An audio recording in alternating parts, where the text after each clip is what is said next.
এই পৃথিবীতে সৌন্দর্যের সবচেয়ে উপকরণ, সর্বশ্রেষ্ঠ সৌন্দর্যের বস্তু, আরামের বস্তু, এই পৃথিবীর সবচেয়ে আনন্দের শ্রেষ্ঠতম উপকরণ এই মাটির পৃথিবীতে কি? একজন হালাল স্ত্রী, একজন পবিত্র নারী।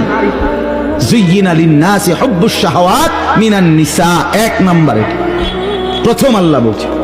রাসূলুল্লাহ সাল্লাল্লাহু আলাইহি সাল্লাম বলছে তাকওয়ার পরে, তাকওয়া অর্থাৎ কোন ব্যক্তি আল্লাহকে ভয় করে, এই নিয়ামত যদি কারো মধ্যে থাকে, তো এর পরে কোন ব্যক্তির 2 নম্বর শ্রেষ্ঠ নিয়ামত কি? নবী বলছে আল মারআতুস সালিহা, একজন নেককার স্ত্রী।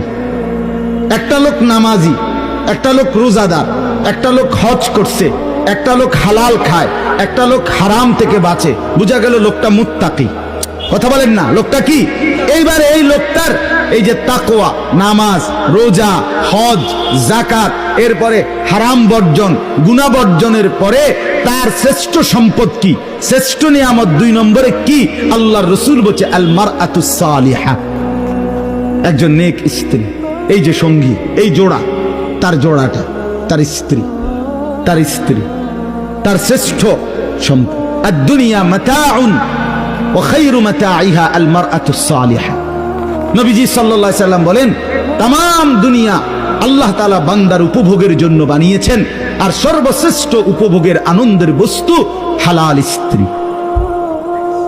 হালাল, সেটা হালাল হইতে হবে, পবিত্র স্ত্রী হইতে হবে, কোরআন সুন্নাহর বন্ধনে হইতে হবে, শরীয়তের সীমারেখা মেনে নিতে হবে। ওই রাস্তার নর্তকী না, ওই সিনেমার নর্তকী না, ওই বেহায়া বেপর্দা নারী না, অবৈধ প্রেমিকা না, অবৈধ সম্পর্কের কোনো মেয়ে না। যে নারী বেহায়া, যে নারী বেপর্দা, যে নারী বেশরম, যে নারী অবৈধ সম্পর্ক করে, খোদার কসম রাসূলের হাদিস মতে সে কোনো বেডি না, বেডির জাতও না।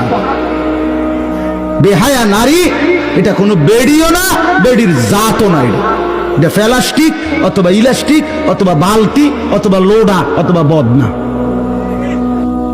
হ্যাঁ, রাসূল বলছেন আল মারআতু আওরা, নারী বলে কাকে? নবী বলছে এক শব্দ, নারী বলে কাকে?